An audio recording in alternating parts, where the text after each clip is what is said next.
श्री सत्यनारायण व्रत कथा। जय श्री कृष्णा, राधे राधे। आज के दिन श्री सत्यनारायण भगवान की कथा को सुनने का विशेष महत्व है।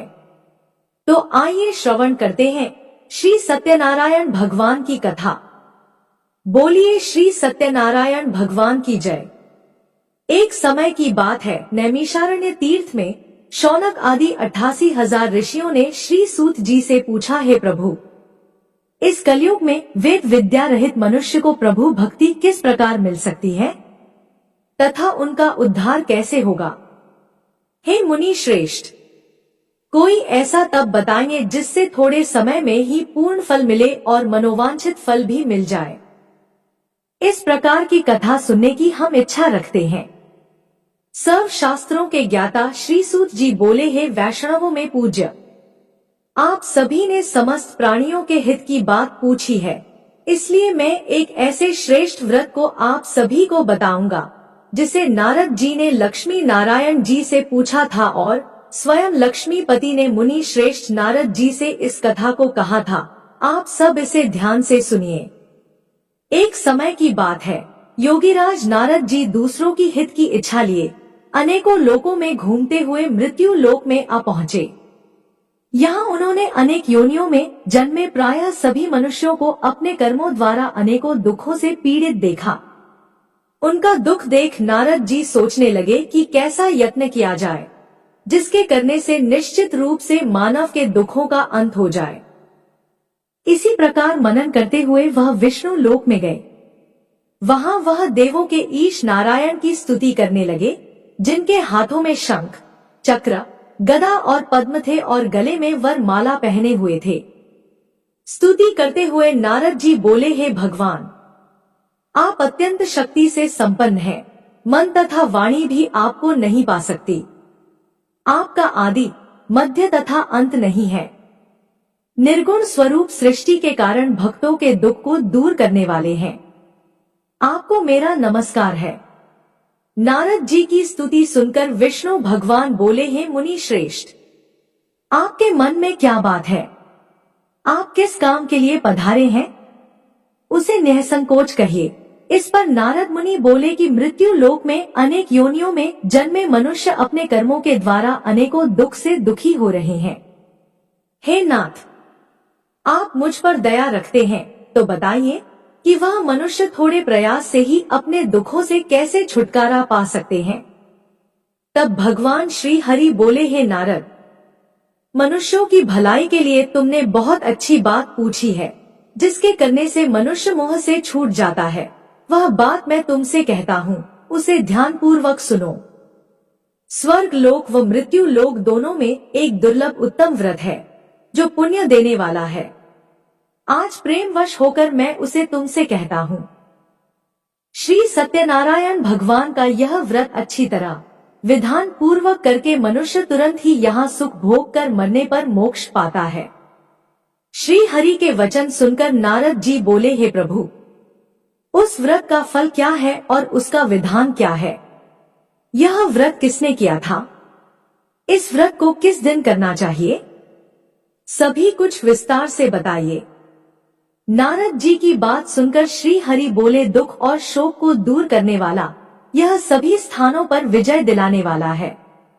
मानव को भक्ति और श्रद्धा के साथ शाम को श्री सत्यनारायण भगवान की पूजा धर्मपरायण होकर ब्राह्मणों व बंधुओं के साथ करनी चाहिए। भक्ति भाव से ही नैवेद्य, केले का फल, घी, दूध और गेहूं का आटा सवाया ले।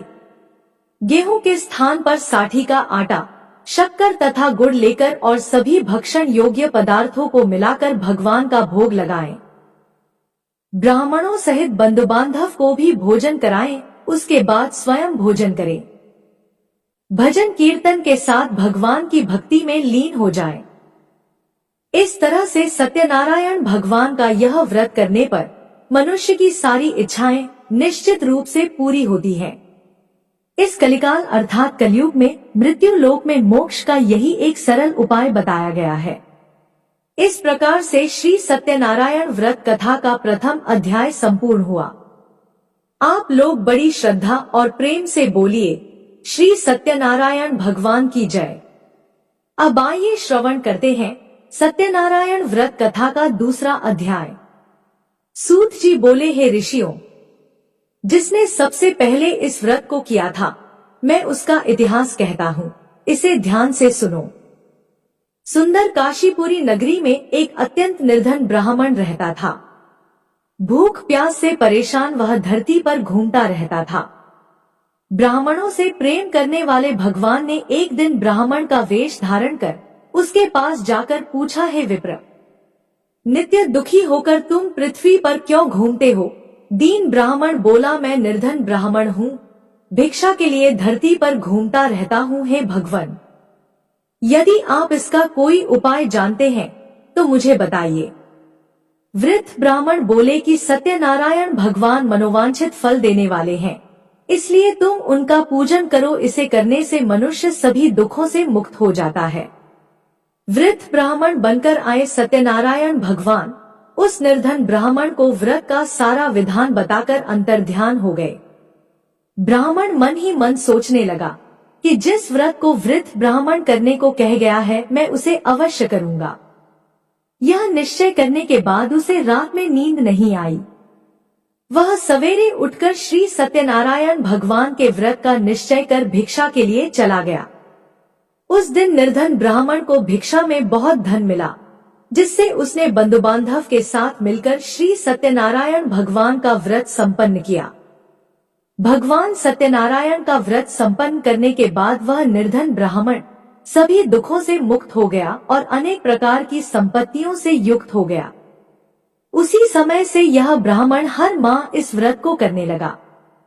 इस तरह से सत्यनारायण भगवान के व्रत को जो मनुष्य करेगा, वह सभी प्रकार के पापों से छूटकर मोक्ष को प्राप्त होगा। जो मनुष्य इस व्रत को करेगा वह भी दुखों से मुक्त हो जाएगा। सूत जी बोले, इस तरह से नारद जी से नारायण जी का कहा हुआ श्री सत्यनारायण व्रत को मैंने तुमसे कहा। हे विप्रों, मैं अब और क्या कहूँ? ऋषि बोले, हे मुनिवर, संसार में उस विप्र से सुनकर और किस किस ने इस व्रत को किया, हम सब इस बात को सुनना चाहते हैं। इसके लिए हमारे मन में श्रद्धा का भाव है। सूत जी बोले, हे मुनियों, जिस जिसने इस व्रत को किया है वह सब सुनो। एक समय वही विप्र धन और ऐश्वर्य के अनुसार अपने बंधु बांधवों के साथ इस व्रत को करने को तैयार हुआ। उसी समय एक लकड़ी बेचने वाला बूढ़ा आदमी आया और लकड़ियां बाहर रखकर अंदर ब्राह्मणों के घर में गया। प्यास से दुखी लकड़हारा उन्हें व्रत करते देख प्रणाम कर पूछने लगा कि आप यह क्या कर रहे हैं तथा इसे करने से क्या फल मिलेगा, कृपया मुझे भी बताइए। ब्राह्मण ने कहा कि हे राजन, सब मनोकामनाओं को पूरा करने वाला यह सत्यनारायण भगवान का व्रत है। इनकी कृपा से ही मेरे घर में धन धान्य आदि की वृद्धि हुई है। विप्र से सत्यनारायण व्रत के बारे में जानकर लकड़हारा बहुत प्रसन्न हुआ। चरणामृत लेकर वह प्रसाद खाने के बाद अपने घर गया। लकड़हारे ने अपने मन में संकल्प लिया कि आज लकड़ी बेचने से जो धन मिलेगा उसी से मैं श्री सत्यनारायण भगवान का उत्तम व्रत करूंगा। मन में इस विचार को लेकर बूढ़ा आदमी सिर पर लकड़ियां रखकर उस नगर में बेचने गया जहां धनी लोग ज्यादा रहते थे। उस नगर में उसे अपनी लकड़ियों का दाम पहले से 4 गुना अधिक मिला।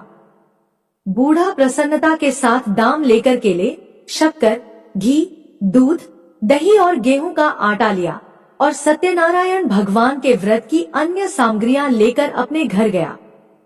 वहां उसने अपने बंधु बांधव को बुलाकर विधि विधान से सत्यनारायण भगवान का पूजन और व्रत किया। इस व्रत के प्रभाव से वह बूढ़ा लकड़हारा धन पुत्र आदि से युक्त होकर संसार के समस्त सुख भोग कर अंतकाल में वैकुंठ धाम चला गया। इसी प्रकार श्री सत्यनारायण व्रत कथा का दूसरा अध्याय संपूर्ण हुआ। आप लोग बड़े श्रद्धा और प्रेम से बोलिए, श्री सत्यनारायण भगवान की जय। अब आइए श्रवण करते हैं सत्यनारायण व्रत कथा का तीसरा अध्याय। सूत जी बोले, हे श्रेष्ठ मुनियों, अब आगे की कथा कहता हूँ, उसे ध्यान पूर्वक सुनिए। प्राचीन काल में उल्का मुख नाम का एक बुद्धिमान राजा था। वह सत्यवक्ता और जितेंद्रिय था। प्रतिदिन देव स्थानों पर जाता और निर्धनों को धन देकर उनके कष्ट दूर करता था। उसकी पत्नी कमल के समान मुख वाली तथा सती साध्वी थी। भद्रशलाला नदी के तट पर उन दोनों ने श्री सत्यनारायण भगवान का व्रत किया। उसी समय साधु नाम का एक वैश्य आया। उसके पास व्यापार करने के लिए बहुत सा धन भी था। राजा को व्रत करते देखकर वह विनय के साथ पूछने लगा, हे राजन, भक्ति भाव से पूर्ण होकर आप यह क्या कर रहे हैं? मैं सुनने की इच्छा रखता हूँ, इसलिए आप मुझे बताने का कष्ट करें। राजा बोला, हे साधु, अपने बंधु बांधव के साथ पुत्र आदि की प्राप्ति के लिए एक महाशक्तिशाली श्री सत्यनारायण भगवान का व्रत और पूजन कर रहा हूँ। राजा के वचन सुन साधु आदर से बोला, हे राजन, मुझसे इस व्रत का सारा विधान कहिए। आपके कथनानुसार मैं इस व्रत को करूँगा। मेरी भी संतान नहीं है और इस व्रत को करने से निश्चित रूप से मुझे संतान की प्राप्ति होगी। राजा से व्रत का सारा विधान सुनकर व्यापार से निवृत्त होकर वह अपने घर गया। साधु वैश्य ने अपनी पत्नी को संतान देने वाले इस व्रत का वर्णन कह सुनाया और कहा, जब मेरी संतान होगी तब मैं भी इस व्रत को अवश्य करूंगा। साधु ने इस तरह के वचन अपनी पत्नी लीलावती से कहे। एक दिन लीलावती पति के साथ आनंदित हो सांसारिक धर्म में प्रवृत्त होकर श्री सत्यनारायण भगवान की कृपा से गर्भवती हो गई। 10वें महीने में उसके गर्भ से एक सुंदर कन्या ने जन्म लिया। दिनोंदिन वह ऐसे बढ़ने लगी जैसे शुक्ल पक्ष का चंद्रमा बढ़ता है। माता पिता ने अपनी कन्या का नाम कलावती रखा। एक दिन लीलावती ने मीठे शब्दों में अपने पति को याद दिलाया कि आपने सत्यनारायण भगवान के जिस व्रत को करने का संकल्प किया था उसे करने का समय आ गया है। साधु बोला, हे प्रिय, इस व्रत को मैं उसके विवाह पर करूंगा। इस प्रकार अपनी पत्नी को आश्वासन देकर वह नगर को चला गया। कुछ वर्षों के तत्पश्चात कलावती शादी के योग्य हो गई। साधु ने एक बार नगर में अपनी कन्या को सखियों के साथ देखा तो तुरंत ही पुरोहित को बुलाया और कहा, मेरी कन्या के लिए योग्य वर देख कर आओ। साधु की बात सुनकर पुरोहित कंचन नगर में पहुंचा और वहां देखभाल कर लड़की के लिए सुयोग्य वर ढूंढा। साधु ने बंधु बांधव को बुलाकर अपनी पुत्री का विवाह कर दिया, लेकिन दुर्भाग्य की बात यह थी कि साधु ने अभी भी श्री सत्यनारायण भगवान का व्रत नहीं किया। इस पर श्री सत्यनारायण भगवान क्रोधित हो गए और श्राप दिया कि साधु को अत्यधिक दुख मिले।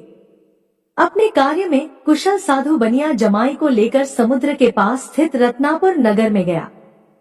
वहां जाकर ससुर दामाद दोनों मिलकर चंद्रकेतु नामक राजा के नगर में व्यापार करने लगे। एक दिन भगवान श्री सत्यनारायण की माया से एक चोर राजा का धन चुराकर भाग रहा था। उसने राजा के सिपाहियों को अपना पीछा करते देख चुराया हुआ धन वहां रख दिया, जहां साधु अपने जमाई के साथ ठहरा हुआ था। राजा के सिपाहियों ने साधु वैश्य के पास राजा का धन पड़ा देखा तो ससुर जमाई दोनों को बांधकर प्रसन्नता से राजा के पास ले गए और कहा, महाराज, हम दोनों चोरों को पकड़ लाए हैं, आप आगे की कार्रवाई की आज्ञा दें। राजा की आज्ञा से उन दोनों को कारावास में डाल दिया गया और उनका सारा धन भी उनसे छीन लिया गया। श्री सत्यनारायण भगवान के श्राप से साधु की पत्नी भी बहुत दुखी हुई। घर में जो धन रखा था उसे चोर चुरा ले गए। शारीरिक तथा मानसिक पीड़ा व भूख प्यास से अति दुखी होकर कलावती एक ब्राह्मण के घर गई। वहां उसने श्री सत्यनारायण भगवान का व्रत होते देखा और कथा भी सुनी। वह प्रसाद ग्रहण कर रात को घर वापस आई। माता ने कलावती से पूछा, हे पुत्री, अब तक तुम कहाँ थी? तेरे मन में क्या है? कलावती ने अपनी माता से कहा, है माता, मैंने एक ब्राह्मण के घर में श्री सत्यनारायण भगवान का व्रत अनुष्ठान होते देखा है। कन्या के वचन सुनकर लीलावती भगवान के पूजन की तैयारी करने लगी। लीलावती ने परिवार व बंधुओं सहित सत्यनारायण भगवान का पूजन किया और उनसे वर मांगा कि हे प्रभु, मेरे पति तथा जमाई शीघ्र घर आ जाएं। साथ ही यह भी प्रार्थना की कि हम सबका अपराध भगवान क्षमा करें। श्री सत्यनारायण भगवान इस व्रत से संतुष्ट हो गए और राजा चंद्रकेतु को सपने में दर्शन देकर कहा, हे राजन, तुम उन दोनों वैश्य को छोड़ दो और तुमने उनका जो धन लिया है उसे भी वापस कर दो। अगर ऐसा नहीं किया तो मैं तुम्हारा धन, राज्य और संतान सभी को नष्ट कर दूंगा।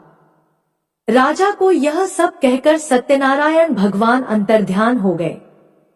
प्रातःकाल सभा में राजा ने अपना सपना सुनाया, फिर बोले, वणिक पुत्रों को कैद से मुक्त कर सभा में लाओ। दोनों ने आते ही राजा को प्रणाम किया। राजा अत्यंत मधुर वाणी में बोला, हे महानुभावों, दुर्भाग्य से ऐसा कठिन दुख तुम्हें प्राप्त हुआ है, लेकिन अब तुम्हें कोई भय नहीं है। ऐसा कहकर राजा ने उन दोनों को नए वस्त्र और आभूषण पहनाए और जितना धन उनका लिया था उससे दोगुना धन वापस कर दिया। दोनों वैश्य अपने घर को चल दिए। इस प्रकार से श्री सत्यनारायण व्रत कथा का तीसरा अध्याय यहीं पर संपूर्ण हुआ।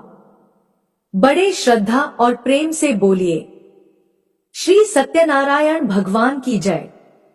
आइए अब श्री सत्यनारायण भगवान की कथा का चौथा अध्याय सुनते हैं।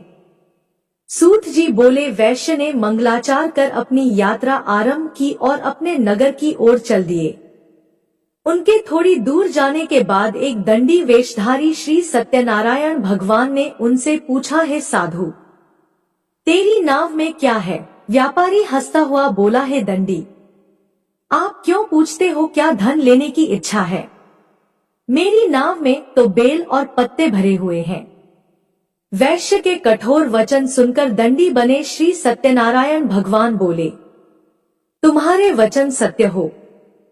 दंडी ऐसा वचन कहकर वहां से दूर चले गए और कुछ दूर जाकर समुद्र के किनारे बैठ गए।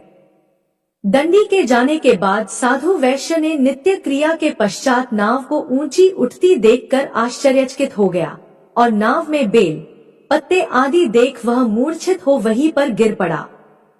मूर्छा खुलने पर वह अत्यंत शोक में डूब गया।